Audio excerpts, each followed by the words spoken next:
Welcome to Flat Earth Debate Live. I'm your host Nathan Oakley, and if you are new to this channel, or you've not done so already, then be sure to subscribe. Hit the bell notification icon and join button if you'd like to become a Nathan Oakley 1980 channel member and keep up to date with the Flat Earth Debate. If you would like to support the channel, there is a super chat that runs alongside each of these shows while they are live, and there's also a PayPal, Patreon, crypto and thanks button in the info box below the video. Most importantly, if you'd like to join the discussion, simply mute the page you are currently watching, then click the link in the info box below this video to join the panel and express your views on the nature of Earth. If you do join, please don't swear. If you do, you'll be ejected, and if you are, please don't try to rejoin the stream using sock accounts. You'll be warmly welcome back on the next stream. Please also share the show on social media. Sharing the show obviously increases the live audience, but this in turn increases the chances of a more diverse panel, so please share the show on Facebook and X. Now we are joined by Tinfoil Hatman, Michael Kahn, Refracted Curvature, Arthur B. Flat, Arwin, and a whole bunch of people in Discord, so welcome one and all. Hello, good afternoon. Hello. Hey, everyone. Hello. Hopefully we'll Hey, squeeze at least an hour of live streaming after about, I don't know, 6 or 7 hours of research and testing yesterday. I found out that the encoder I was using is problematic for lots of users. So it wasn't a hardware problem I was trying to diagnose the entire time. So I've now turned on my iGPU, and this stream's coming you via an integrated GPU that's on my CPU. So hopefully that won't prove to be problematic also, although it was 14 months ago. But as it's reinstated and only doing one task, I would hope it would sustain its job and do its thing, and we'll all get a nice live stream for as long as I need it to be live. We shall see. Let's do some housekeeping. Any evidence of a self-perpetuating molten iron core at the centre of a presupposed spherical Earth? It's over there. That's the sun. Any evidence of the distance to the sun? Nope. Didn't the distance to the sun used to be 29 million miles or something? It didn't used to be 93 million miles, did it? Well, you can do whatever you like with Kepler's third law. It doesn't give you the values to actually scale his mathematics with. So you can put it at any distance. You just need something to anchor those measurements to. So when Huygens comes along and says, well, Venus is this, i.e. Earth's twin at this radius value, then you can plumb that into Kepler's mathematics, and then you get the distances. Because you know, all the, like I say, you've got all the information to put it at a certain scale with respect to each other, but you haven't got an actual value, physical in nature, for Kepler's maths to say how far. But if you just use something else rather than Venus, then you'll change the value, and that's precisely why the value has changed, because it hasn't always been Venus that's been used to anchor the mathematics of the heliocentric system. It's only when Kepler made that, quote, ingenious assumption that we had 93 million miles as the scale value when using Kepler and Huygens. Combined, you have to have something to scale with, in this case Venus, from Huygens, to use Kepler's maths. You're using Kepler. Are you using these 3 Keplerian elements for these calculations? Here we go. Yes. Why would you ask, John? Those require a plane of reference. So to calculate out Earth as a sphere and give scale values to match Earth's spherical radial value to Venus, you will initially require a plane of reference. For what in this instance? For Keplerian? It's orbital motion, isn't it? Yeah. Well, the ratios that he developed based on those orbits. Yeah. That was the word I was looking for. I kept saying scale. Ratio. That's what I meant. I just didn't have that word on the tip of my tongue. Ratios are given to you by Kepler. The actual value is only achieved when you've got something to scale with. Yeah. Ratios, that's the word. Damn. Anyway, that would be we were getting trimmed out. I've got a cold, that's my excuse. Any single viable hypothesis from any of the fields of astronomy, cosmology, or astrophysics? Not yet. We held out hope, do we? Not really. Me neither. I've got to be honest. Okay, we're only going to do a few housekeeping questions today. We'll add in the few as the week progresses. We shall see, providing this computer stays stable. But today we've got Tinfoil Hatman. So he has been polishing up his presentation that he has hinted at in previous shows, and we have put out some of the information previously. But in this instance, he's going to tie it all together in a more concise way, and hopefully you'll all enjoy his presentation. He's going to go through some of the aspects that you may have seen before as well at the beginning. He's asked me to do a little preamble, which this is, in terms of introducing his presentation. Hopefully it'll all look shiny and sharp, as this is being brought to you by the integrated graphics of a 12900K, and it can only be fantastic in terms of its quality, its resolution, its sharpness, its detail. So if you feel the need to pinch to zoom if you're watching on such a device, then you can now on YouTube, and the resolution is such that you can still see details even after you zoom. So this should be a glorious looking presentation. We would hope so. Are you there, Tinfoil Hatman? I am. Can you hear me? Okay, I'll get your presentation up. Right. In a medium-sized format, currently in small. Cool. Okay, we're ready when you are. Thank you, Nathan. Good morning, good afternoon, and good evening to everyone from here in the UK. Welcome to Nathan's show. And everybody else in the world, it's not just exclusive to the UK. Please share the show. As always, much love and respect to all that are listening, including all globe believers and anti-flat earthers. Whilst it's certainly true that some of you infuriate me half to death at times, I remind myself that not long ago, I too must have been making people's brains boil out. Live and let live, then, is the motto. I very much hope that you all begin your own healing process, quickly realigning yourselves with the blindingly obvious back to that which is true. By way of a brief recap, I'm Tinfoil Hatman, Tinny or Tinfoil for short, and yes, I'm back to bore you all to death, particularly QE. On a further note, I keep hearing people refer to my finely tuned instrument, the Truth Seeker, as being a camera. This upsets me, so the next time I hear this, I'll simply stop play, collect my toys, and go home. In the words of Eric Cartman, it will be a case of, screw you guys, I'm going home. On a final introductory note then, the relationship I have developed with the Truth Seeker over the past 12 months or so can best be described as being that of an intimate one. Recently, there was a guy in America that married his car. If we think in similar terms then. While you're talking about something on a farcical note, see on the top of your picture, just click on hide on that little tab that's got... Just click hide on that. See it? What?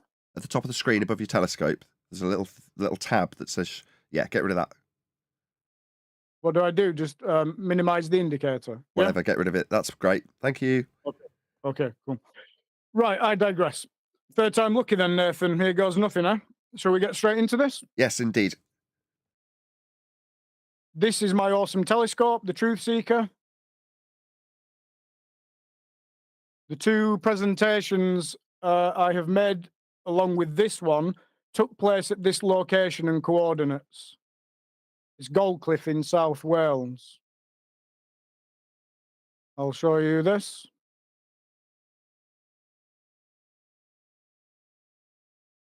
This is our location.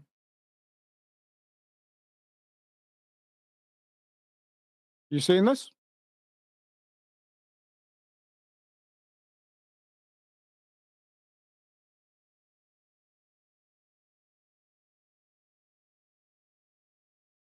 This is the observation point, obviously, as you've just seen the camera in the shot there. Yeah. This is our view of our observer location, looking towards the Severn Beach area when it first started off. And there's your camera, looking great. Hey, how dare you? yeah, so this is England Bristol Channel in August this year. What we're interested in, the videos that have been uploaded so far cover all of this area. So from this section here, all the way down here and a little bit further down. Okay. Just bear with me because obviously this is the first time doing this. So hopefully. Okay, so this picture displays the telescope setup. My wife and I went on this observation together. We waited for the tide to go out and then located ourselves directly, as you can see, on the seabed. The truth seeker being set at an observer height of 1 meter at 0 meter ground level, which, or should that be sea level? Who knows? But you can see that's where we were. Okay, so let's go to the 3D representation of where we actually were. So you seeing this? Yep. Okay, so we're here, which we can zoom in a little while. And basically, what we're doing is, as you can see, that's that part that juts out. So what we're doing is we're doing a full sweep all the way down and round. So we're basically just panning all of this coastline here. And we go all the way down and we look here. And then my first presentation, this was Flatholm Island here, and there's another little isle. And there's also a Monkstone Lighthouse, which is here. But like I said, that's where we're looking. That's the sweep that we did. Okay, so what I'm going to show you is, firstly, the start of the video that we watched last week. So this start here, if you watch, we see the train. So this is just short of 10 miles, and you see this. So we've got some sort of like 5G tower or post or mast or something, and the train here. So if we just go back. Okay, so what we're doing, let me just show you. So this is our direct line of sight from that location. You can see. Just bear with my GPU, it just takes a little bit of time to catch up. But what you'll see is, if you look in the bottom right, I don't know if that's visible to you, but down here, this will give you topographical data. So you can see that our area, we were 0 meters. You can see as well where we're looking to the start of that video, where the post is, at just short of 10-mile distance here. The beauty of 3D Google Earth now is that obviously what we can do, hang on, just bear with me. We can just go straight over here, see where we're looking. In that video as it starts. If we just go in here, you can see. So what we're actually looking at is all of this, which is like 0 meters, coming up to like 1 meter, 2 meter, and then we're hitting this section here. This is what we're looking at. So we're looking at this railroad crossing here, and this road. So this is 8 meters. This is 8 meters elevation, and you'll see as it's just coming into view now as it's loading, this is that post or that mast, okay? And like I was trying to show last week, what I was actually trying to do is you can actually grab this and just move it down and pan, so you can pan everything. You see Seabank Power Station here, so we'll get onto that, and then the water outlets further down. But what I was trying to show is just basically that you can pan all this, you can get distance, locations, elevation, topographical data for all of this. Like you know precisely what you're looking at. That's basically the point I was trying to make.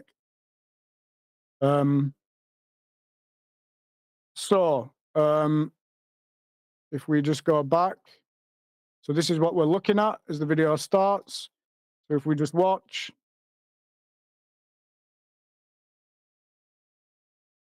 So again, this is just short of 10 miles.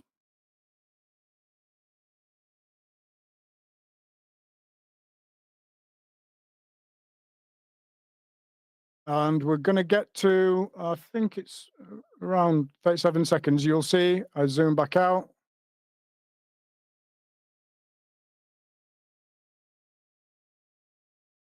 Okay. And like I was showing you last week, that yellow articulated lorry, it's on its way to go to Seabank.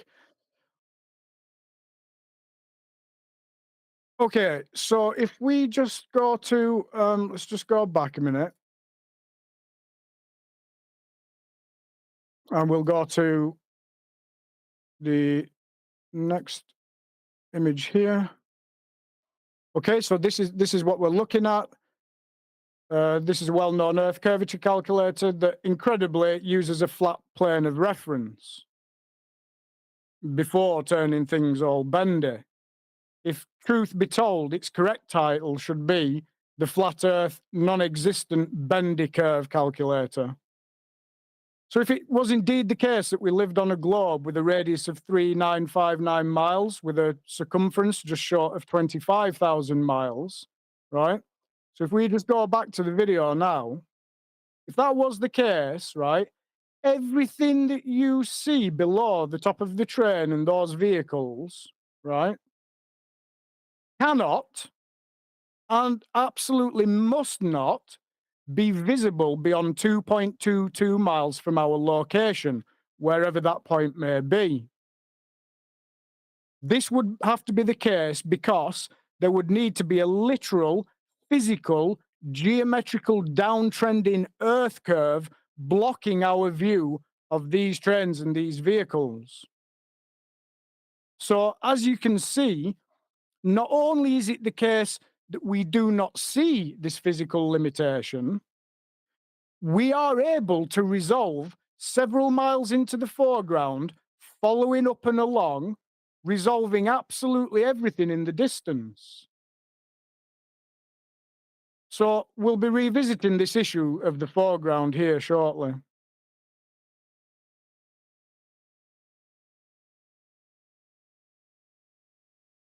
So notice the building on the top of the hill here.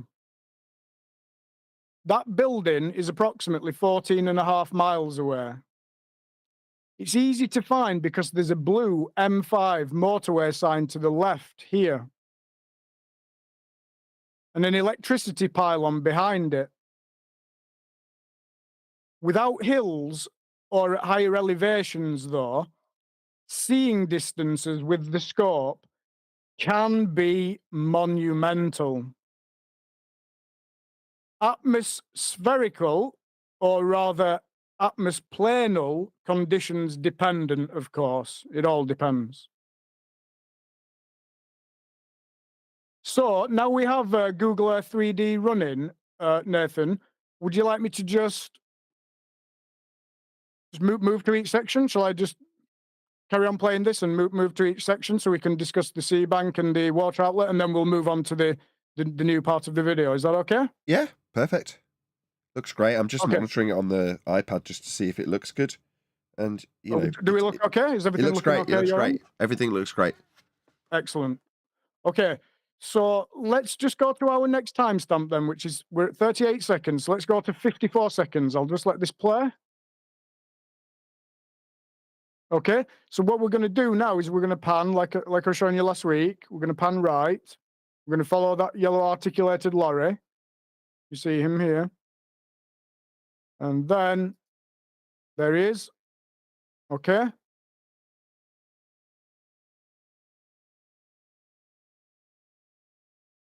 So, again, what you'll notice is he's on a road 8 meters. If we go back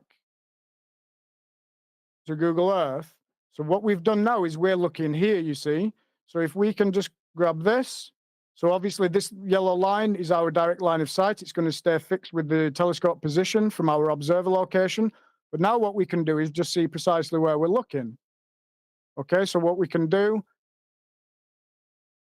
is just get that pretty much. And it's so fantastic. Google Earth is giving you such a good direct, view of what we're actually looking at. So if you can see, what we can do is we can just go in and we can see where that yellow articulated lorry is coming down from. And if you look again in the bottom right, it's showing 8 meters. Okay, so back to the video. And notice again, we're resolving everything, all of this. From this bottom of this light, we're resolving everything up here, all the way up. So let's just go back. You see? Wow. Clearly, like I stated last week, we do not live on a globe. Earth is flat. Look at it. Okay, so what I'll do is I'll continue playing it because I love this footage. There's something very special about this, the fact that it was our first. And something that strikes me about it as well is it's almost as if, to my mind, you're looking at basically 10 miles distance. It's like a projection of just like boom, and it's like you're almost like looking now just like a mile out. You just stood on the seabed and it's just like boom, projected you like 9 miles, and now you just stood looking with a camera from that point. To my mind, like I say, it gives me goosebumps every time. As we just move to this section, I'm gonna stop it at the 451 mark, which was the water outlet that we were discussing last week. Does anybody want to just say anything or make any comments or ask me anything while we just wait for this to get to that section? Does anybody have any opinions on this? Well, I just wanted to say I saw it like those things are like kind of wobbly, so refraction, so it's actually a ball and it's all refracted into this very stunning flat looking plane. A mirage, yeah? Mm-hmm. Not really. No, it's great footage though. Great. It really does look like you're just looking straight at it. It's in your face, isn't it? That's what it's so visceral, the visual and visceral of like I said, to my mind, it's just like it's just portaled you, 9 miles, and then boom, you just stood there, say half a mile out, and it's like you're there, isn't it? That's to my mind, that's what happens anyway. Right, like you're looking through a giant tunnel, straight and coming out straight there. Yeah, I've never been able to figure what that is. If anybody can tell me what that is, there's one object there that I can't understand what that is. But for 95% of all this, like I said last week, precisely what you're looking at, and look at the resolve that you're getting on everything. But we're gonna go into this, and this is what I was showing last week. You're coming down these silo containers. We're at 3 minutes 30 in the video coming up to, and at 4 minutes 51 we hit that water outlet, that channel that's on the seabed. And now with Google Earth 3D, we can just give a far better representation of what we're actually looking at. And also as well, this was my first observation. So now I would be, zooming in on certain other things of importance and stuff. So this is just what it is, but it's awesome. It's epic.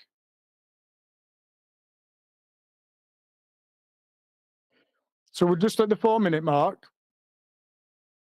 We're coming down. We've hit the first. I'll just show you briefly what's actually happening.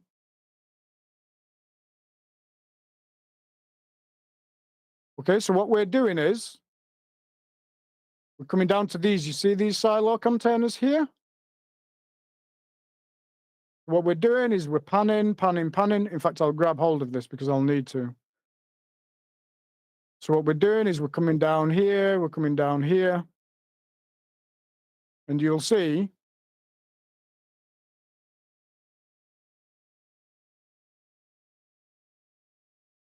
just here, you'll see that water channel outlet. We're coming down, we're panning down here. If we go in, you see this water channel outlet here. So that's what's now gonna come into view. So just back to the video.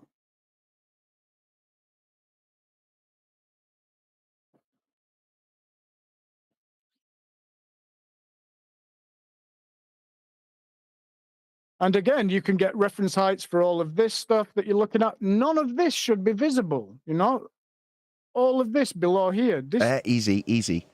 If we assume Earth is a sphere with a reified geometric sphere edge at 1.2 times the square root of the observer's height in feet, based on a flat plane measurement and derivation of the equatorial plane model, then that assumption and reification would lead you to believe there would be something obscuring our view, and it isn't. We definitely Indeed. don't see too far. We're just seeing this stuff. Indeed, according to the heliocentric globe model as presented to us, yes.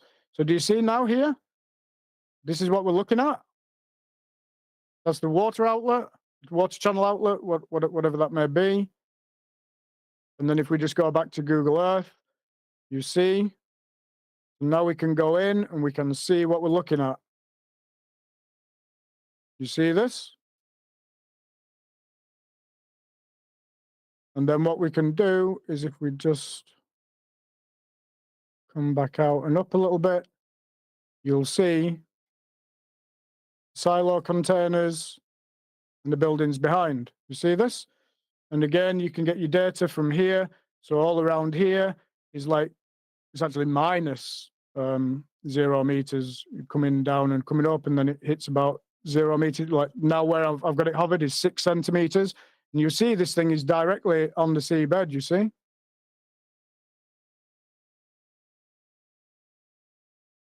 Okay, so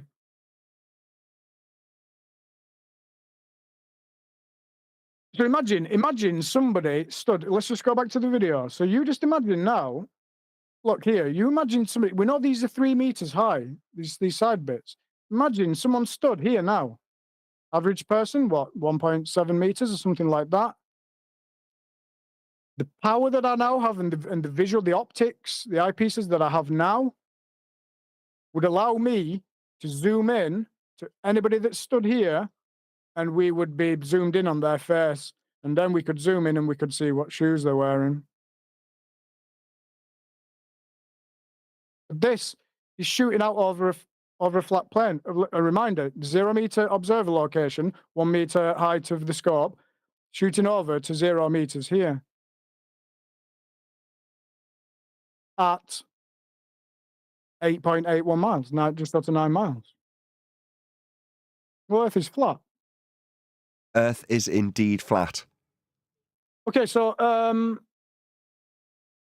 I'm hoping, Tinfoil Hatman, that you can, if you can leave this on screen exactly as it is. Yeah, sure. What I'm going to do now is just try and fiddle a little bit and just get the quality a little bit up. Just don't do anything, and hopefully we can all discuss that, what we've just seen amongst ourselves, while I do exactly that. If anybody fancies going there next time and standing over there, honestly, with the power I've got of the scope now, and the visual clarity as well, because I only use now top level optics, teleview, which makes a difference. Just in that, it's like anything, isn't it? You get what you pay for, and you just get that extra sharpness in the clarity. So, yeah. But we're going to hit a very important section where I ended the video last week. But how's it all looking your end, Nathan? Are we all good? It's good. I just want to get it better. So I reckon I can get I can just get a little bit more sharpness on it. So I just want to try and see if I can do that while we're chatting amongst ourselves. Okay, well, just to let people know then, one of the first things that I did after this observation was to replace the iPhone holder that was spinning with the eyepiece zoom. So I've now got a more appropriate holder that attaches lower down on the eyepiece. So what that allows me to do is, because it's not physically attached to the zoom section of the eyepiece, it allows me to zoom now, leaving the video that you see and just solidly fixed in the upright position. So you don't get any of this stuff that I've had to do, all this wrestling just to try when I'm zooming in and out. Now, the scope will zoom as per a Nikon P900 P1000 camera, which I think personally is epic. It was obviously an issue that I needed to deal with. Perfect. Can you, sorry to be a pain in the bum, can you just play this footage again? Because I've now got it just lined up just so it should be as high a quality as I can eke out of it. Sure, no problem. It just means that just so in future, if people want to grab it quick and dirty, they can from this stream. because hopefully it's at a decent enough quality. Zoomed in. I've also obviously cropped out your crop. So, you know, what you're getting is really clearly lorries going by at the moment. You know, they're really obvious. It's just, yeah, that's great, Nathan. Thank you, because it's really important. You know, the resolution and the clarity is all very, very important, isn't it? So I have made this video, as it currently stands, runs now to 12 minutes 12, and this is available as a Rumble link. Please go ahead, download, share, but please do so in the highest quality, because it's just so important that we can resolve everything that's going on. But we're going to hit a very, very interesting section where I stopped the video last week.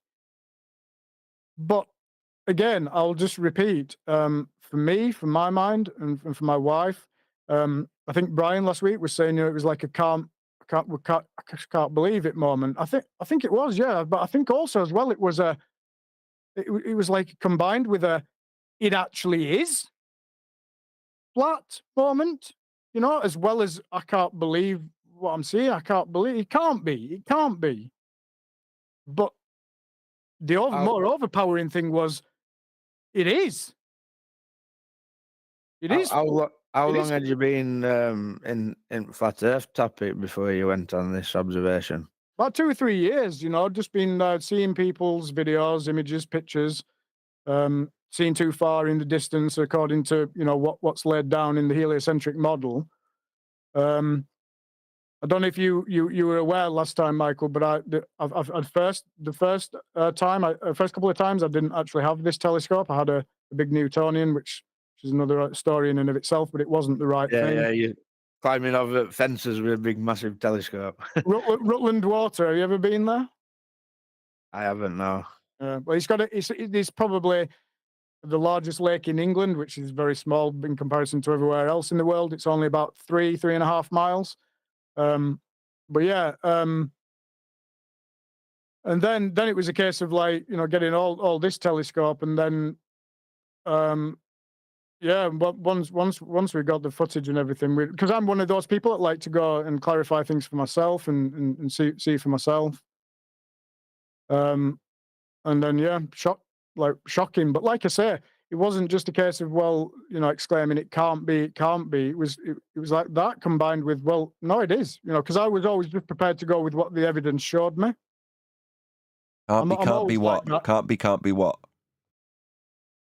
It can't be flat like this. It can't be the case that we can see all this. But we do see this. We're looking at it right now.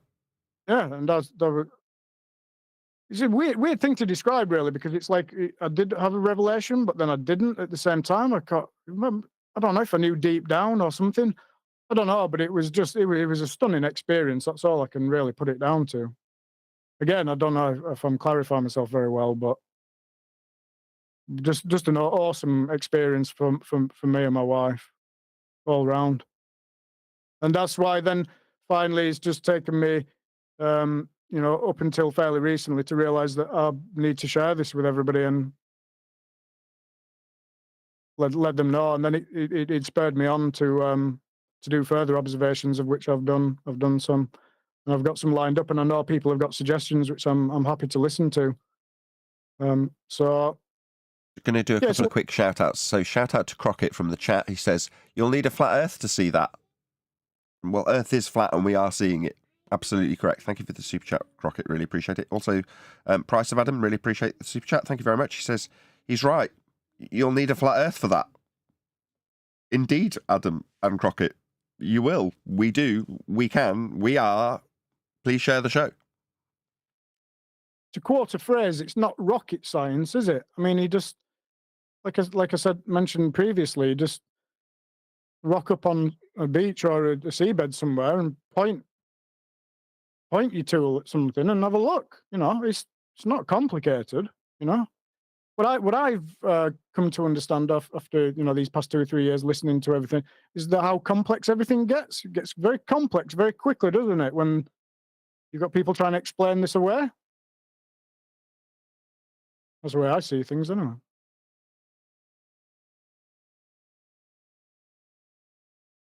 Well, yeah, I've got a whole string of how they justify things complex in nature with a slightly looming non-standard refraction hyena holographic projection of a silo from beyond the geometric physical sphere edge horizon. In the begging the question proof of nothing perspective hijacking Earth curve calculator, derived by way of the differential calculation of surface level to eye level, to infer that we have an obstruction between us and these buildings that is obscuring our view. Therefore, these buildings are not really there.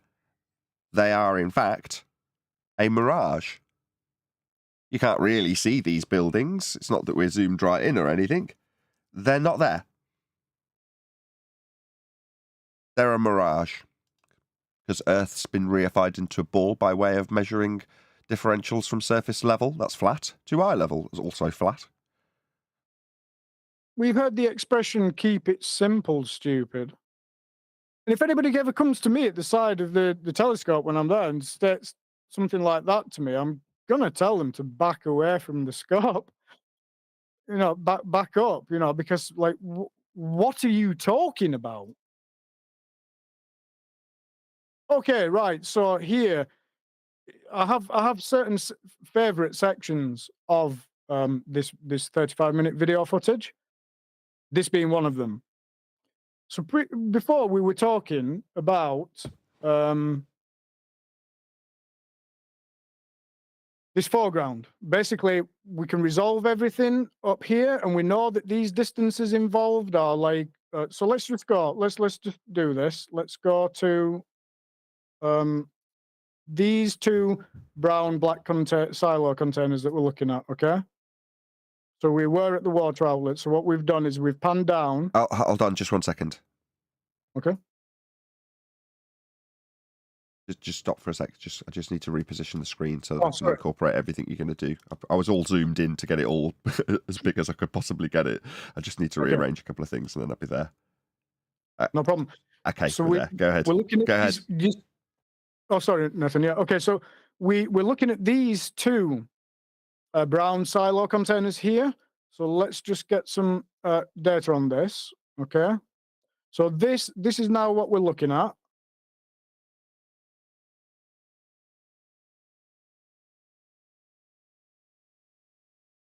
Okay.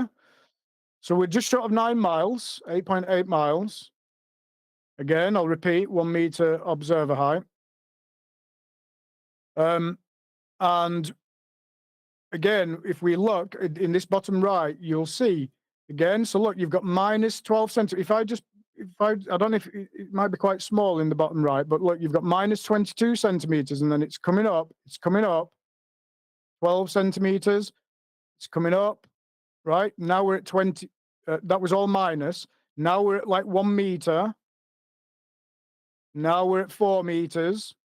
And so you'll see that it's actually sat on 6-7 meter bed, these silos, so you can see precisely what we're looking at. What shocks now, me is you've got to show this. You're saying where the water goes over, it's below sea level, shocking. And where it's above the water, it's a bit above sea. That's shocking stuff, this. But we can resolve everything. Right, now, why this is one of my favorite parts, there's probably a handful that are just beautiful for me. So what happens is now, the first thing you'll notice is the layering. So we can now resolve, what is this? Okay, but we've got layering. You can see here the layering going up the banking. Then we've got layering going back. So we know this container and this container. Then we've got layering. There's something here in the background. Then I don't know if you can notice or pick up on it. We've actually got layering of trees. We've got like a layer here, and then a layer, and then a layer up here. So we've got layering all the way, and then we've got something here, right? So this is a very, very important image, right? Or piece of video footage, because we can start layering and seeing what's happening. So what is this? The first question here is, what is this, right? So if I continue playing the video, and this is where I ended the video last week, okay, so let's see what that is.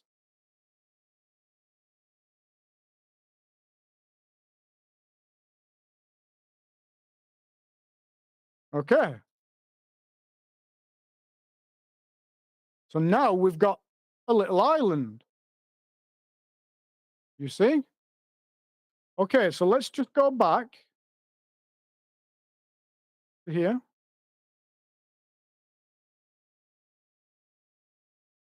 Okay, that'll do for now. Right, and here we go. Right, so let me just find it. Bear with me. Okay, so what pick? So pick 15. So what we're actually looking at there is Denny Island. These are the coordinates for it. Okay. Denny Island, if we go to the next picture, it doesn't actually appear as a landmass in either Google Maps or Google Earth. It's a very small little thing. It only appears in name only, right, next to its location.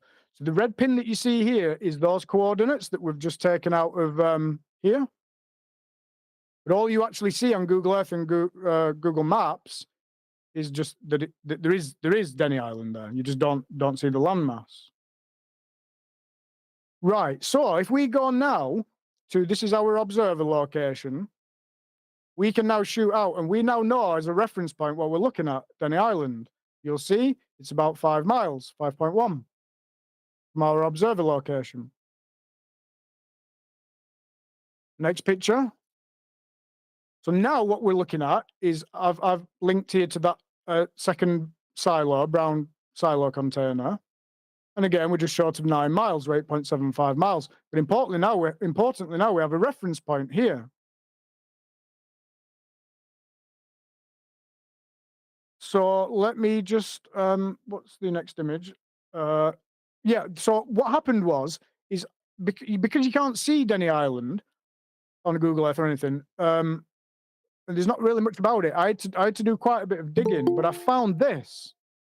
So then it shows you. You can see it's from geograph.org, whatever. It took a bit of digging, but I found this, and that's the little Denny Island landmass. Okay, and again, if you can see my mouse, we're here, and we're shooting across, and we're looking at those brown silo containers there. This is it. This is Denny Island. These are just a couple of images that I got from. You see it?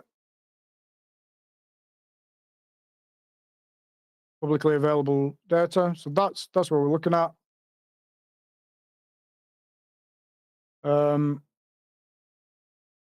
So let's just go back here. So this is our location, remember, and maybe you can't see, but here is that Denny Island, and we're looking down here. If we zoom in a little bit more, can you start to see it? Yeah. And then zoomed in further again, it's here. Now we know this is 5.1 miles away. We know that we're looking down here at the silo containers, and that's just short of 9 miles away. Okay. So this was the pictures in case we needed to revert to that. So let's just go back to the video then. Okay, you see? So this is Denny Island now. So what's important about that? Well, last week I was talking about, if you remember, may well have misspoke. We're certainly looking a few miles of resolve, right? Here into the foreground, right? But if you recall, so 6 minutes 26, if you recall, we were talking about it when we were, say, like, for example, here, right? Something like that. And we have no reference point. So actually, we couldn't, it's hard to understand and work out what's happening because we know that this is the banking. So we know that we can, get an exact location to this, an exact distance location. But then what's happening here? Well, now, importantly, what happens is, and it's certainly a few miles into the foreground here. But now what happens is, if that is indeed the case in that image, then look.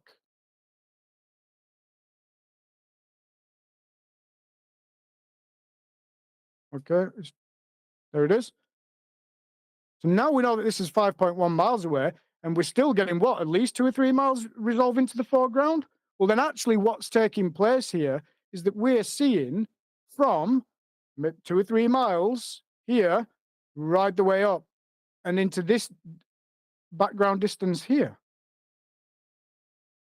We've got a major resolve going on here with layering, you see? You see all this layering? What's And that's layering? another- What are you talking about? Sorry, go on, Layering. go ahead. I was just going to say the further like silos and sorry. buildings behind it. they seem I'm sorry to to- interrupt you, Michael. Sorry. It was just too Yorkshire. Layering.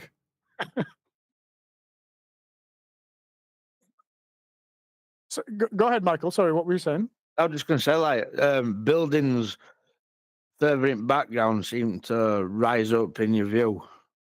Yeah, but what I was trying to explain last week about the telescope is you're looking at stuff, and honestly, right, it's hard to like you. It's just like this image that you're looking at, this video or whatever. But then you've got to actually find out what you're looking at and the distances involved and everything. So what's really interesting, if we go back to Google Earth now, right? So this is what we're doing. Let me show you. So if we just come back here now, what you'll see is that on Google Earth 3D doesn't show you Denny Island as a landmass. Right? Oh, I think we're there. You see, it doesn't actually show it as a landmass. Probably kind of only know it there if you're idiotic and on a seabed looking out over it and physically seeing it with your own eyes. But what happens is, what gets very interesting is, right, that when you start following this line of sight, look, -8 meters. So actually, right, at some point there's like and again, what I was saying last week is across the seabed, I think at its lowest point, it goes down to about -20 meters. So obviously what's happened is that when the tide has gone out, yes, the tide's come out, and that's what all this is showing. This is what you get. You get this like puddle. You see? And if we just go back again, what happens is if you look from our observer Hold on, location. sorry. I'm just trying to wrap my head around what you're saying. You're saying there's like a little lake inside the island or something? What I'm saying is that I'm going to show you. The seabed is not completely flat. It's not like 0 meters here and then all the way across 0 meter, 0 meter, 0 meter. In here, in this section, it actually it dips, and then so when the tide goes out, it's leaving residual water as if, yeah, like you're saying, it's like a little lake or something. So actually, then what that means is that we're then shooting straight flat over the water as well. So what I'm trying to show, again, if I'm not explaining things brilliantly, but if we go to, if I grab that, okay, and pull this back here, right? So now what we can start doing is if you look in the top right, you'll see 0.3 miles, right? So if we go to somewhere around like here, for example, right? You'll see bottom right, look, we're still at 1 mile, just short of 1 mile. Look, we're still at like zero meters. And obviously when I move my mouse over here, it's updating this. But actually at this point here, around there, it's like 1 meters. And as you keep going along, you'll see, look, 0 meter. And then what starts to happen is, you see now, -6, -4, -17. So now there's actually like a dugout, seabed channel section. So when the tide goes out, it still leaves like a residual. But I suppose the point I'm trying to make really is just this is allowing you to just get a lot of useful data to actually then reference video and/or images that we're looking at. You can start to work out a lot more things. It's all about reference points, isn't it? Like the black swan image, it's like, that's that, that's 6.4 miles, that's that, and the horizon just one must be sec. that. Just one sec. Yeah, well, the reference points that you're giving are all heights. And the height reference system to give those elevation details would be with respect to a horizontal reference plane. So you're talking about your height above sea level and comparing them across two also reference to a flat plane points. Yeah? Yeah. So it just sounds weird because you're telling us, here, look, it shows where we are in terms of our elevation and our points above sea level in Google Earth. Well, what Google Earth is showing you is that Earth's flat. It has to be, because it is. Yeah. Of course, yeah. And like I say, I'm just trying my best here. I'm just trying to do everything, and as I keep saying, learn as I go along. But it's, Well, maybe you've missed what I'm trying to drive at. To me, it's I'll just explain what I mean. So, during the discussion we had for the Isle of Man, one of the things that got our attention was when Anthony Riley went into Google Earth Pro and drew out an elevation profile. Have you ever done that in this software? No. Okay. I haven't had time to do that. No. If you draw out an elevation profile for this observation, it will show you what I've just described. That is to say, both points reference to sea level with a line between them reference to a horizontal plane of reference. That is how Google works in this regard, because it references Earth, and Earth is flat. Therefore, it presents as flat in Google Earth because it is. Absolutely. So let's just go back here. Because what's interesting now is what was in the background. So you remember there's like a yellow crane and there's some trees and stuff. So again, if we just look here, we've got coming up here minus 12 centimeters, and then we come up the banking, okay, 1 meter, 2 meters, like I showed you here. And then what's interesting is, so what's happening in the background, right? So where's that yellow crane? Now, can't be like, look, if you just look here, so then you've got this like scrapyard thing with all these yellow cranes in. If you just give the Google Earth chance just to catch up. But let's go back to the image. Let's go back again. Look, you see? So now we've got this layering situation. So we know that water must be sat in a channel, okay? And so Google, if you should be able to find out pretty much precisely where this point is. Then we know that this is 5.1 miles. Then we can see all this resolve going up this banking. Then we know the distance to this. Then what's happening in the background, right? So there's this yellow crane and there's a sign and stuff like that, right? So if we go back, okay. So then look, you see these yellow cranes in this scrapyard place. And it's in our direct line of sight. So it seems common sense that this is where that's likely to be. And then look, you've got these trees. But also, if you go down like this, you see? So now you can start looking and realizing that there's some trees here, but there's also some trees up on the hill. So this is what I was talking about. You've got like the layering of the trees. Let's go back. You see, you've got like layering of trees here, and then you've got these ones. And this is why I'm saying looking through the telescope, it's really hard just to try and work out. You've got to get your bearings. But once you do, you know what you're looking at. So back to here, and then if we just do this and come out, grab that again. Look, now we'll look at the very background is these trees. These now are like 11.2 miles away. M5 running as well, up there as well. But now we're actually looking at those. So now what this image is doing, to my mind, is look, we're getting this layering. We know this is 11.2. We know that this is, 9.5 to the scrapyard and the crane. We know that this is 8.8 here. We know that this is 8.74 to the bank. We know that this is 5.1. We know that it is in a channel in the bed that dips and goes below that 0 meter, which is where you're going to get this residual lake. You see what I mean? This, to me, to my mind, is incredible Because because of the resolve, because of the layering, because of how your ability to work out everything precisely that you're looking at, because it proves Earth is flat. And we're told what? That this, what, everything that we're seeing here, we're told, what are we told?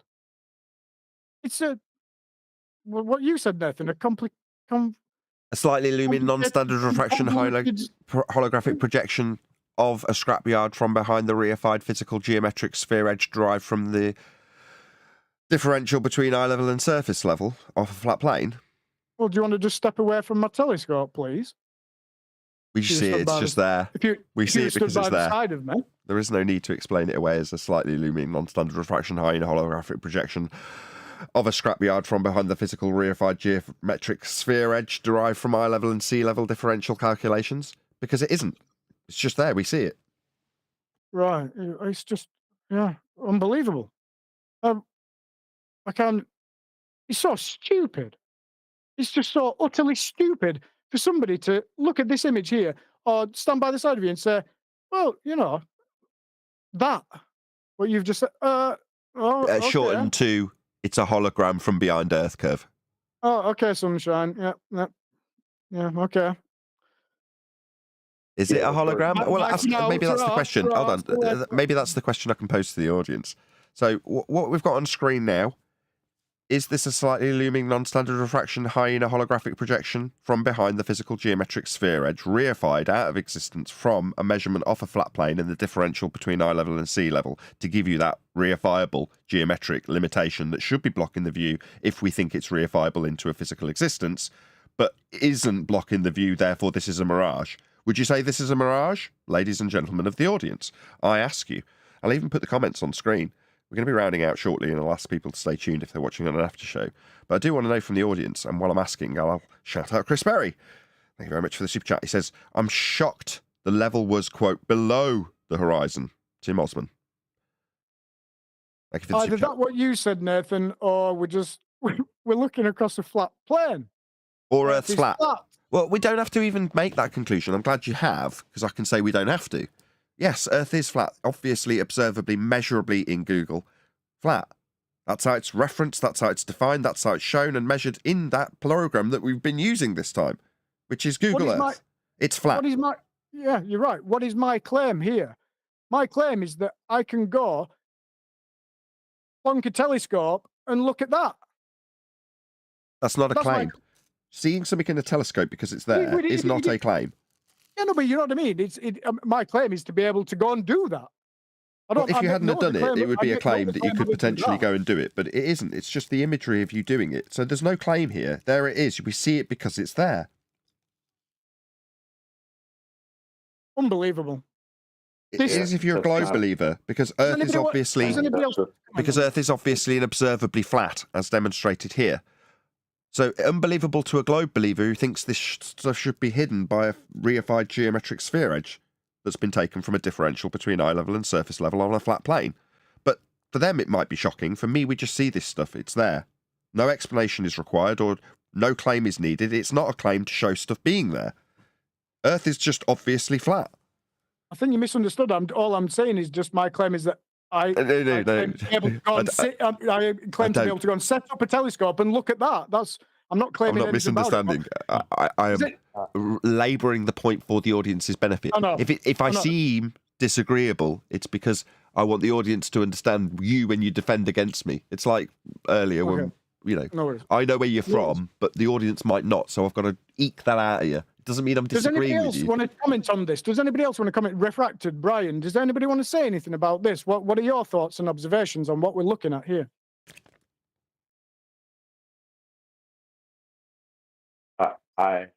First of all, good morning, everybody. Morning. Second of all, I would just say that I agree with Nathan, what he's saying about what you're saying, calling it a claim. You don't have to call it a claim because it's just reality. It's just what's happening, right? So you don't. Yeah. He's not disagreeing. He's not disagreeing with you. He's just reiterating that it's not actually a claim because it's just something that happens in reality, and that's not really a claim. It's just reality. Understood. Now the claims come from the people who want to project what reality is supposed to be doing, but not really doing. Those are the guys that got the claims. But anyway, I've been listening. It sounds pretty good, man. It's cool. Good to meet you. You too. I'd love to get Anthony Riley's take on it. Hopefully he's out there listening, and I'd encourage him to come and have a little chit chat. It'll be like old times. Oh, is he coming back? No, I'm just saying that this is Anthony pulling apart these types of observations is what he did when he was a regular on the show. Now, he quite literally does blame Bob for not being on the show, and came back recently and said, I'm only coming back as Bob's dead. You know, I dropped this in specifically so it's not an in-joke or whatever. Not even that this is a joke, but not that it's an in-point, because apparently there's some furore amongst the community because I'm indirectly being blamed for causing stress leading to Bob Nodell's death. Now, I was aware of that to an extent because I was told by his now widow, Cammy, that Bob used to watch the show and it caused him great distress when we would presumably be debunking things he was claiming. But I don't find myself in any way guilty or feeling guilty in any way. I have no remorse for what we do. But there we go. That's just perhaps made its way through the community in a permeation that I didn't know about and has now got back to me. So hence me pointing this out in that regard to Anthony's sentiment when it comes to Bob Nodell. But he was, until Bob was causing Anthony whatever grief he was causing him, a regular on the show and would dissect this stuff and analyse it to the point where he could... I'm not saying you're doing a bad job by this, by the way, Tinfoil Hatman. I'm just saying that having someone else go through it and say, this is how I see it and what it proves to me is what Anthony did, and it's just a dab hand at it. You know, I have a very different skill set. I hope, please let me know from the audience, that the way it was presented on screen, because that's all I've been doing the whole time, looked nice. That is to say, I was zoomed in at the right times and zoomed out at the right times, and it was in a nice, crispy, nice resolution, and you could see it clearly. That's all I hope for. Hopefully you've all enjoyed that aspect of it, because that's what I had to offer today. The rest of it is all down to Tinfoil Hatman, so I don't want to decry what he has done by suggesting, it'd be great to have Anthony's take on your really hard work that you put in. That's not what I'm saying.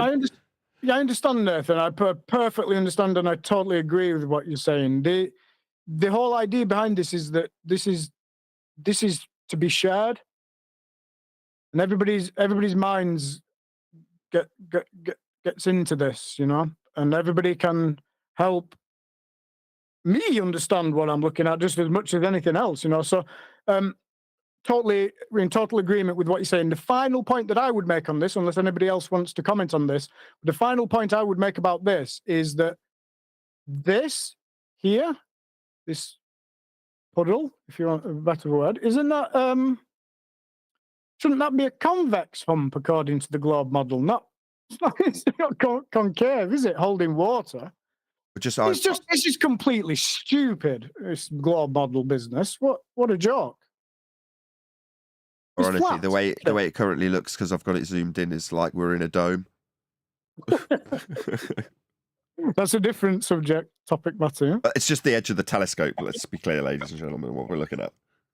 Okay, does anybody want to comment before I just carry on playing the video? Because this is where we left off. This is where I left the video last week, and then we're now just going to move on to probably three or four next important timestamps as we pan right. Does anybody want to say anything? Would anybody like to ask me anything? While you're thinking about that, I'm going to do another shout out to Godzilla37. He says, please, Chocolate, get fired from your new job. We miss you here.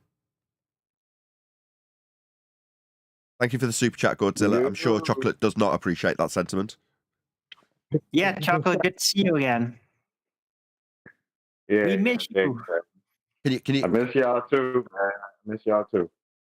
We're starting to forget all the quotes. Sorry to interrupt, Arwin. Can you just maybe spin back? Hold on, just 1 sec. Tinfoil Hat Man, can you spin back maybe 60 seconds just so we've got something playing while we're talking? Yeah. Thank you. I will do. Yeah, absolutely. I'll just go back a couple of minutes and then, yeah, sure. Chocolate, sorry. Yeah, it's all good, man. Shout out to Godzilla, my dude, and everybody else. Yeah, I miss y'all too. I don't know if getting fired from my new job is a good plan, but until I can work something else out, yeah. I'm gonna try to get here when I can, but you know, it's a little rough. All right, just work it out, man. We need you. We're starting to forget all these quotes. I mean, it's difficult doing the show without Wikipedia, you know. Yeah, same goes for 10th Man. There's a lot of Yeah, I people appreciate who are out there that should be here. Not should be, that's a very bad word. That could be here, or maybe couldn't. But you know what I mean? We miss Chocolate, we miss 10th. There's obviously other people like Anthony Riley. There's plenty of panel members, because there's no obligation, that just fade away sometimes. Fortunately, they tend to leave under good terms and will mosey their way back occasionally, which is good. So hopefully that will also be the case with Neil. The mostness person at our Everyman is gone, which is heartbreaking and got more mentions than anybody. But obviously it's good to have you, Chocolate.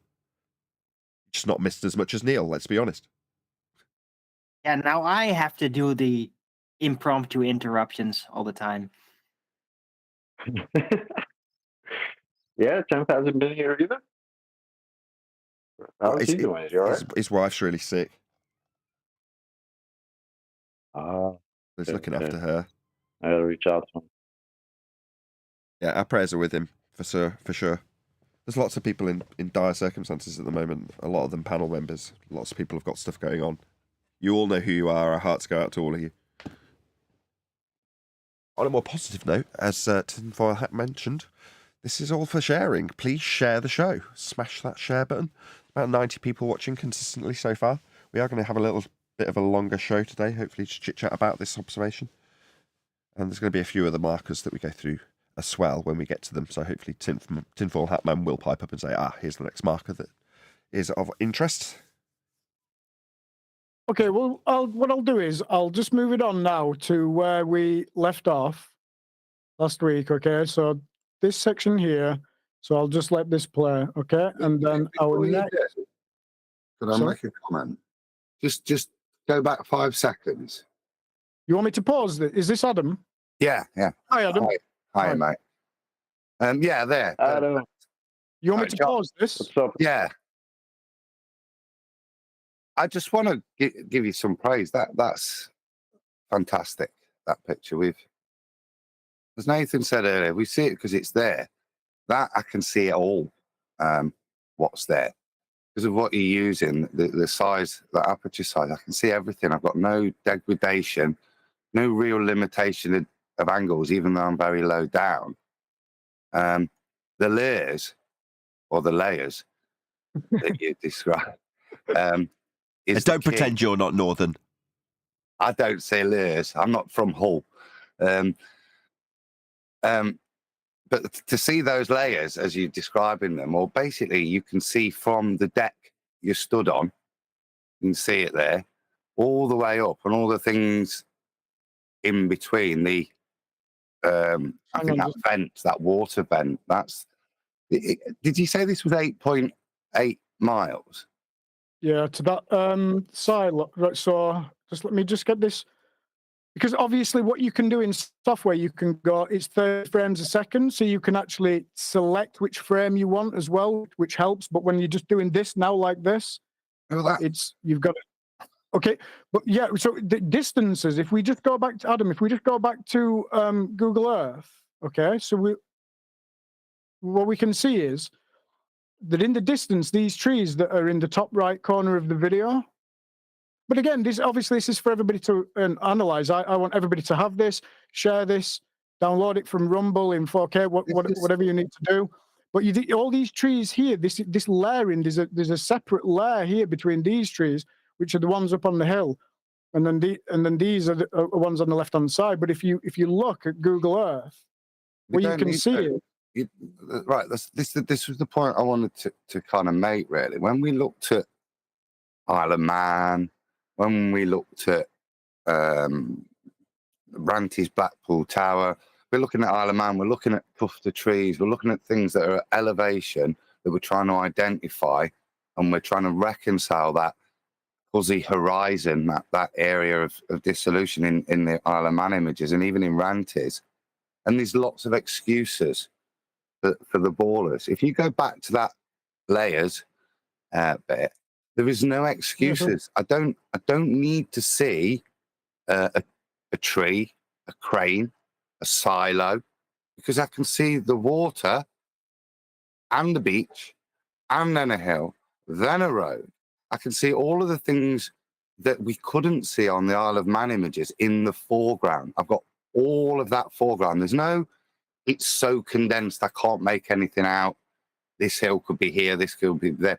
Every single bit of detail is there, and it's rendered in perspective view. You're just looking at it. There's no perversion. That's what's, I don't need, like I said, I don't need to identify the crane, because I can walk all the way up the beach, look, to the road, then over the road.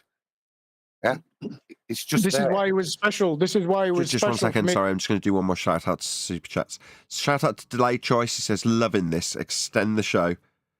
Oh, I really hope so. I mean, we've been going for over an hour now, so I'm really delighted with everything. It's functioning perfectly. I'm definitely going to be extending the show. Thank you very much for the Super Chat. Really appreciate it. Just to get you guys back on track, Adam mentioned this at the beginning. I don't know if you can just go pull up your picture of the telescope itself. So when you compare Ranty Flat Earth and Anthony's pictures, they were at best with a P1000, but most of them were a P900. And when you look at a P900, don't get me wrong, it's a compact camera. No, you're not saying compact, it's not, it's big. No, it's a compact camera. That's what it is. This, on the other hand, isn't a camera at all.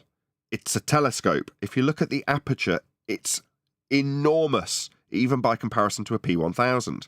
And as Adam was saying, it doesn't matter that you're looking over a vast distance. The limitation that your eye would give you, because of limitation of aperture size, would limit the angle resolvable quite significantly. Well, that's where you end up with the hijacking of Earth curve mathematics, with a description of a resolution loss at about, 2 miles or something for 6 foot man? Well, that is based on the limitation your eye presents. Well, the limitation we had in former discussions of this nature was down to, and it sounds weird to give it that label, but the limitation of a P1000. Now you go to this, and suddenly, as Adam's detailing now, hopefully Adam will pick up the reins where I'm putting them back down after shouting out a super chat. This is a different ball game, right, Adam? Yeah, and that's why it's such a brilliant picture, because any ambiguity that we would have had to explain away with Ranty's pictures, Isle of Man pictures, that they're going to try and pass off as Earth curve, there is no ambiguity there. Every single bit, there's as much detail in those lower angles as there is in the upper angles. So I think it's fantastic. In real terms, Adam, this, or for anybody listening, this telescope is, and it's hard to quantify, but realistically, it's about 23 times more powerful than a P1000. Now, what that means is, I'm sure quite a lot of people, particularly in this community, will have seen what a P1000 can do. It's incredible, an incredible bit of kit. So what happens is, with a P1000, you'll see somebody will start the zoom, they're at 0 magnification, and they go out and they're 10, 20, 30, 50, 80, 100 times, 125 times, boom, and it's like, wow, you know, what a bit of kit, right? This thing here can do that again 23 times over. So if you imagine, and obviously it doesn't have the zoom capability in the sense that you can go from 0 and then all the way up. But what it means is that if you imagine that 0 to 125 times, those videos that you've seen with that zoom, and it's like, it goes on for about 10 seconds, doesn't it, while it's zooming in from 0 to 125. Well, you just now imagine it 125 times. You do that again. You go 125 to 250, another 10 second zoom. And then you do it again and again and again and again. You know, so it's about 23 times more powerful. I love my truth seeker. I just want to say this was something that was a call to action.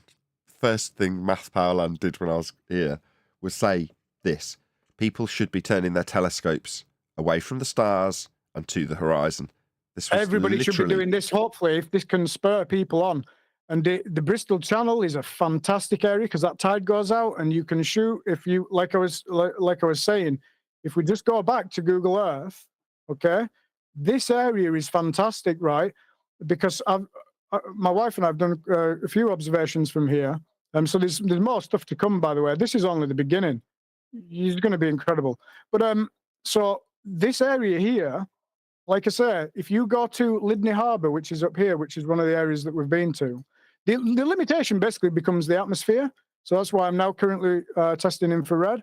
But that's another story altogether. But basically, if you go here, right? This is because on one observation, what we did is we went from Splot Beach in Cardiff down here, then we hot-footed over to the Severn Bridge and we shot from there, and then we hot-footed over here and we were following the tide not being at its lowest at each of these sections, and we did it all in one day. It was good fun. But anyway, look, you've got Lydney Harbour here. Okay, so I'm going to give you an idea of what you can see from here.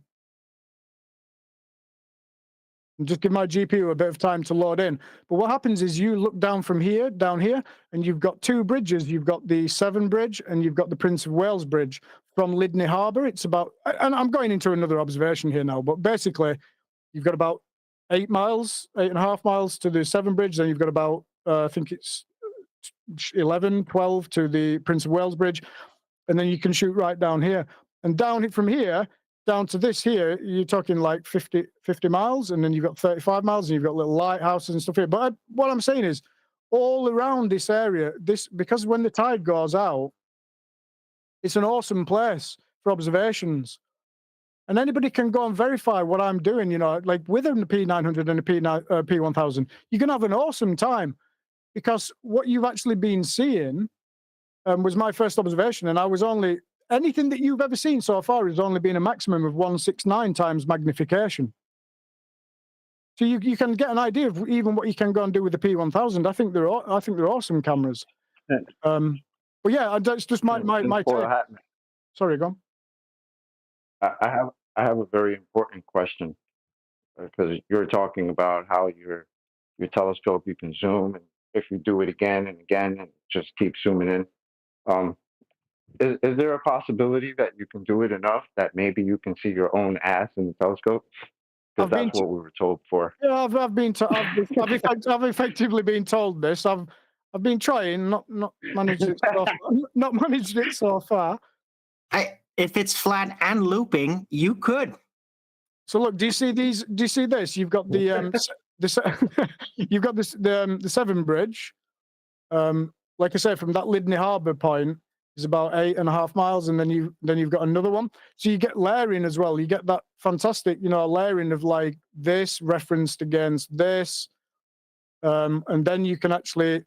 Oh, I've actually just grabbed the edge of the screen. Sorry about that.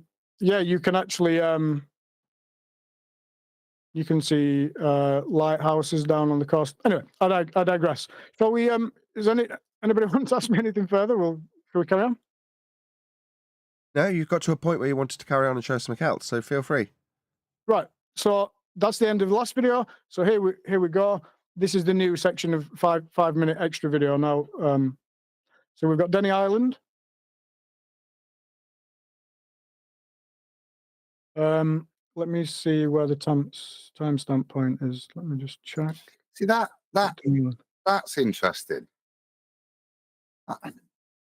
You can see, you know, earlier you mentioned that we've got troughs. So even though that's the level of the water, this one here, this is still below sea level, that water level at the moment, because it's low tide. I'm getting to it, Adam. It's coming. It's coming. Okay, sure. Yeah, it's coming. But there's another little, just a personal little favorite section where you see the a little digger guy. By digger guy, you mean like a guy using a JCB or something? Yeah, like you see him? You see him here? Hold on. Pause. If we can see something, let's have a look. No, but I'll zoom in a minute. Oh, okay. So he's coming down. You see, he's coming down here. You see him? He's craning. Obviously, you get the air turbulence situation going on, or miraging. But you see, he's craning. He's craning something out, and then he's going to turn around, and he's going back. I know that's it. See, what's amazing me here is, look, we've got, I don't know how far this water is at the front, but you've got, call it a kilometre, probably. I'm You've coming got- to you've this got section. I'm definitely... all that Hold way, on, all Tinfoil. that Hold on. detail. Just let him get to the end of his statement. Can you spin This back is 10 amazing. seconds as well so we can see this digger again? Go ahead, Adam. Yeah, sure.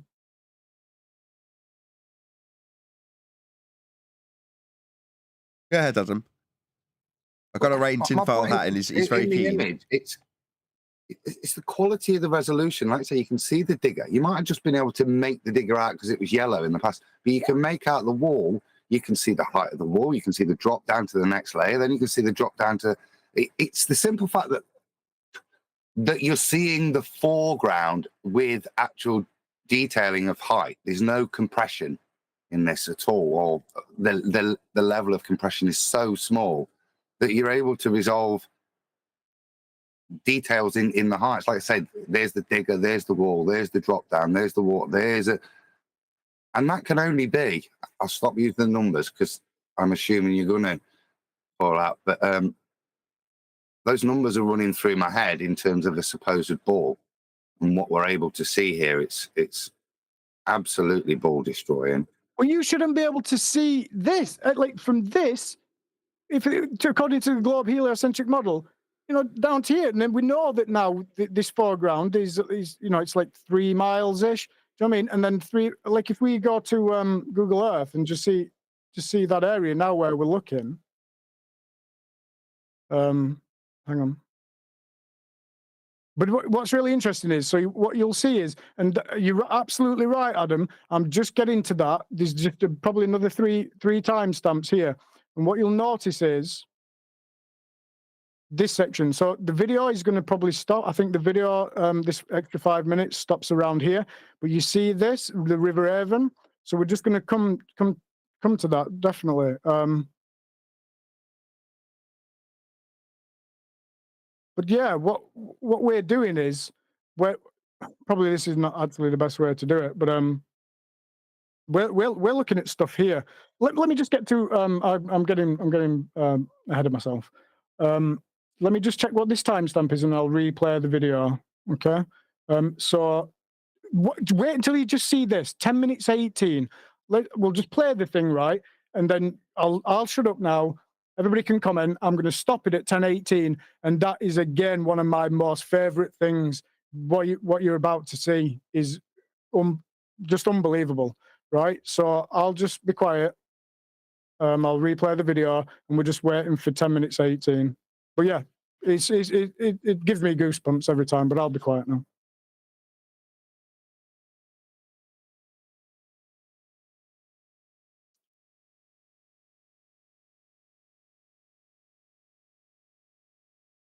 Well, give us a running commentary. Otherwise, we've just got completely dead air. Okay. Well, you see this? Do you see how there's like this a little bit black area? Well, this is because the actual iPhone clamp holder, it was actually windier than it looks. So what's actually happening here is it's slightly moving, and you'll see that I readjust this and then I get rid of this.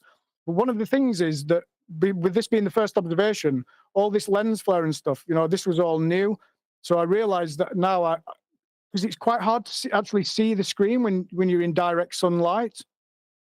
So it's hard to actually focus because it's not an autofocuser. So every time you're moving it and panning it, and the mileage is changing slightly, so 9 miles, 8 miles, 10 miles, you've got to refocus.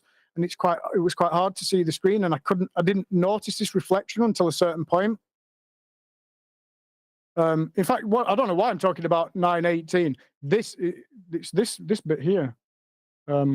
So this is the Thin Lizzy boat, and again, it's really, really, really interesting because now where we're looking is here. The boat's in here, you see. So if we go and look, and what'll happen is you'll see these blue containers come in. But here's where we're looking. That boat has come in, and you'll see the red cranes a lot in it. That's where the Thin Lizzy boat I was about is. to ask if that white thing that we panned past was the base of a turbine, and it was. Is that a turbine on the right? Yeah, this one here. Is that what we just panned past? That. We panned past the very bottom, the base of that turbine, didn't we? Yeah, and then now we're going to see the Thin Lizzy, which is parked up here, for want of a better expression, docked here. You'll see it's getting loaded. Then we'll see this. But what you're about, but this thing here, you see this here? This is incredible. All of it is, but right. You have let's to just be go more back. descriptive. Imagine people aren't seeing it, as in they don't literally have. Go back to that last image, the Google Earth. This here. What is this here? Sorry, what do you mean? You said this here. What? Oh, sorry. This pier coming out. Oh, pier. I thought you said this here, as in this thing here. Sorry, But I didn't know what you this meant. pier. Oh, You the see this pier? pier. So we're at the moment we're looking at the Thin Lizzy here. So you'll see. But I couldn't. It's because it wasn't quite on screen. I'm zoomed in, so I was just looking at a Hang on different part of the In fact, screen. That was hang on all. a minute. We might have even passed this one. I might even be getting a little bit confused. But because we already see this. So yeah, maybe we're looking down through here. Let me just go back again, and maybe I'm just getting a little bit confused. Before you do again, Yep. with reference to the wind turbines, you think about all the images we've seen, and maybe you could just call it up, just scroll that back a bit, see the wind turbine. Yeah, that's what I'm going to do. The profile picture was really good. Do you think of previous images we've had? Where we got John Dee's great stuff with wind turbines out, and they're arguing whether there's a bit of obstruction there.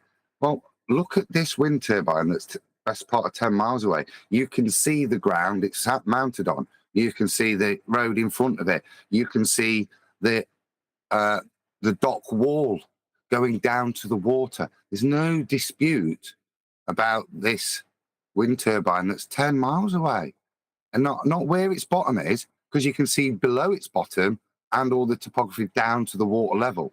That is, when you think of the stuff we've looked at in the past, and here's a wind turbine, that's not just a wind turbine.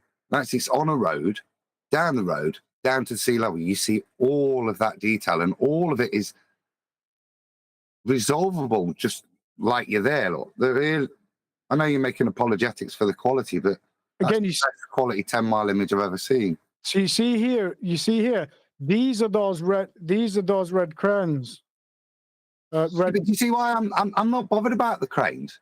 Because I can see the water go up to the shore go up to the road. Like I said, in the past, we had to deal with cranes, big buildings. I don't need to deal with any of that. I can look at the taxi rank. I can look, on the seafront. I can look at the bloody seagull landing, I know there's actually seagulls on the floor. I know there's seagulls on the Yeah, you see the birds and stuff. Yeah, that's what I'm saying. I'm not trying to pick out a wind turbine. Okay, watch this. Watch this though. Watch this pier come into view. So we hit the Thin Lizzy ship, and please, everybody, check all this out. So this is now the docks. This is the loading cranes. We're going to hit the Thin Lizzy. I think the Thin Lizzy was actually a bit further up than where I was saying. Getting a bit ahead of myself. But honestly, this pier section does me every time as well, because you're looking at the pier at an angle.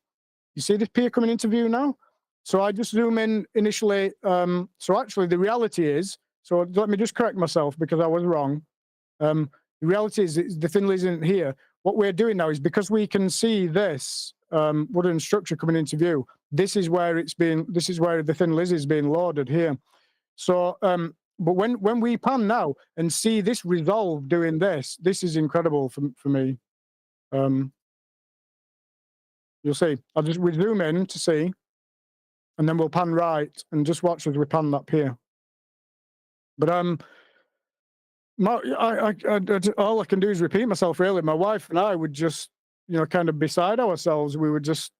I was so delirious because we actually went down to South Wales, and we spent a week there. This was one of our planned Is that the name on that observations. boat?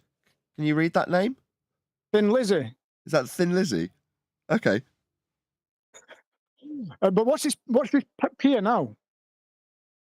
And now I have to. You see, I'm now correcting for that thing on the right. You see that it's actually on the lens. It's the iPhone clamp holder was moving in the wind, so I was repositioning it and then retightening it. But watch this pier now. So now you see it's this pier with the gap in it. So let's just go back. You see this pier? Now we're looking at.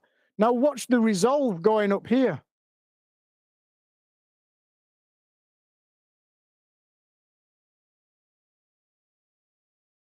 You see? It's resolving all the way up the banking. Look. You see? Yes. It's incredible. Perfect. I like your Absolutely exasperated incredible. commentary alongside it as well. And We what- do and see. what's this- We do. And what's this distance here? Now look, we can see what the distance is, so we can just bring it here. Look, 8.2 miles at 1 meter observer height. Now and then look, now what's coming into view? We've got this lighthouse all the way down here as well, and we've got this little lighthouse. And then importantly, we'll just discuss what Adam raised here, this the water residue that's left in here. It's amazing. It's really amazing. Let's just go back. But that pier gets me every time. So you see this coming to view now? This is a lighthouse. Again, imagine if somebody just stood here, you know?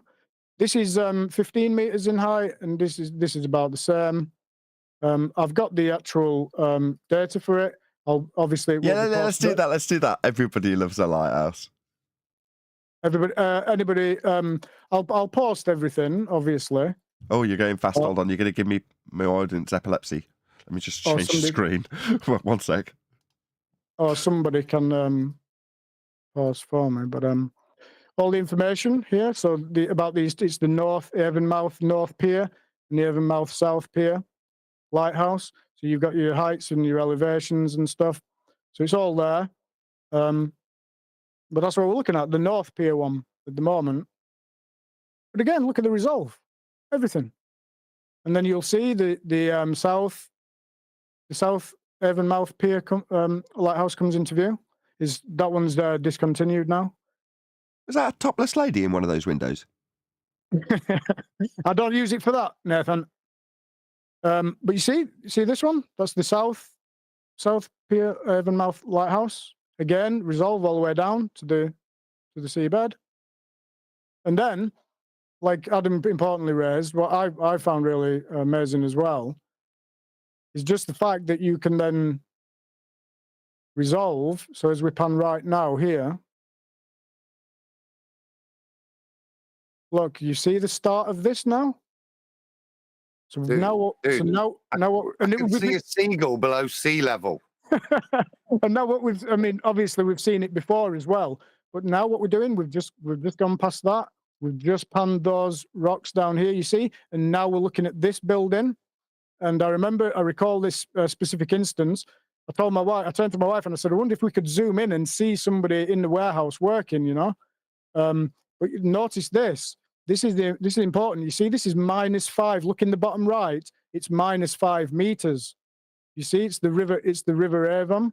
So once all the tide's gone out, now looking at all the residual water that's there. So you're just looking across a flat plane. You're just looking straight level across because we know that the water just is resting in there and finding its level. Sorry to interrupt. Just one sec. That's the note. That's the main point, right? What we are looking at is a flat Earth. It's described and measured flat. You see? We do. I do want to just one sec, Tinfoil. I do want to encourage those of you who are in Discord currently and point out if you might join later on in the show every single time. I'm going to do a super chat shout out as well. But if you have got comments to add from the Discord server, the line's open. You feel free. And same if you're actually watching and you did want to comment on this right now. We are live, and there's a link in the info box. I know I say it at the beginning of every show, but more so than ever, there may be people who feel that no. This is not unequivocally demonstrating how flat Earth is. There's a slightly looming non-standard refraction hyena holographic projection going on. This is all a mirage. You feel free. There's a link in the info box. Shout out to Cameron Green. Keep challenging the globe delusion. Really appreciate the super chat. Thank you very much indeed for the support. That is a point worth reiterating. That's what we've been challenged with before, Fight the Fire. You know, that isn't there. Even though while that's looking through his telescope, the globe excuse is that actually isn't there. He's looking through it and what he's seeing isn't where it is. It's a holographic projection up some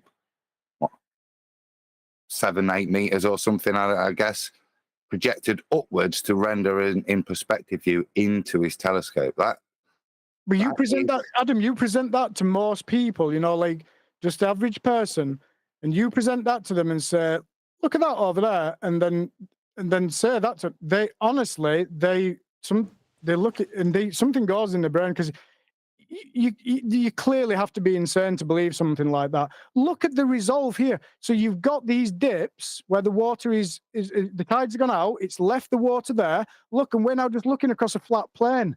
Again, here, look, obviously there's a dip there. The seabed goes dips and the water's being left there. Look here, you know, like the water's being left and you're just looking across a flat plane, you know, and then all the resolve all the way up. We just missed the little forklift truck guy. He's crazy. He's unbelievable. I love that little forklift guy. Just go back a minute. And we're now 30 seconds away from the end of this video. But he's a little forklift guy. Just watch for him. I'll point you out to him. I just love that resolve as well. Look at that. Wow. But yeah, just watch out for the little forklift guy. It's incredible. Again, not wanting to repeat myself all the time, I removed the audio track because I tell you now, that was not playable. It was like, holy crap, Batman. Look at this. Look how flat Earth is. Right, so watch out for the little forklift guy. Love him. Can you spot him? Just hang on. Look around here.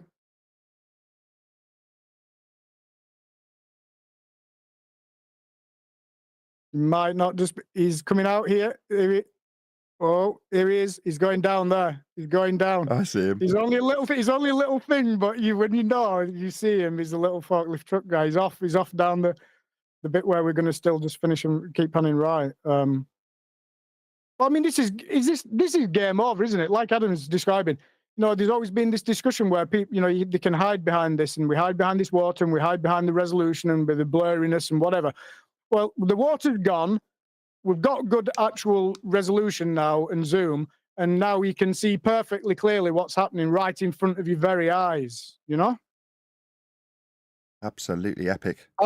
How can these... This is a debate that's over. How can you even... I mean, you're going to just be insane if you debate this in the way that you guys have really, really nailed down over the years now, and all the argument. But if they try and say in their... The way I see this now is that we've just backed them so far into a corner. And can I just point out as well, the only thing I would say is that this was the first observation. This was my first learning. You know, that scope is powerful. That's all I'll kind of say. So, but this does it anyway, doesn't it? And that's the end of the video. So that's kind of the end of my presentation. Cool. With that, I'm going to say, first and foremost, obviously, a huge, massive, enormous thank you to Tinfoil Hatman for making that presentation possible. And of course, a massive thank you to all of you in the live stream audience for liking, commenting, sharing, subscribing, joining as a Nathan Oakley 1980 member, and all that good stuff. If you're watching this on either Nathan Oakley 1980 or Nathan Oakley premiering streams, then stay tuned, as there will be an after show to follow. Unfortunately, though, if you are watching this live, this is where we bid you farewell. So, another massive thank you to today's Discord Angie Plus panels for joining in with Tinfoil Hatman's presentation. I've been Nathan Oakley, and I will see you all in the next video.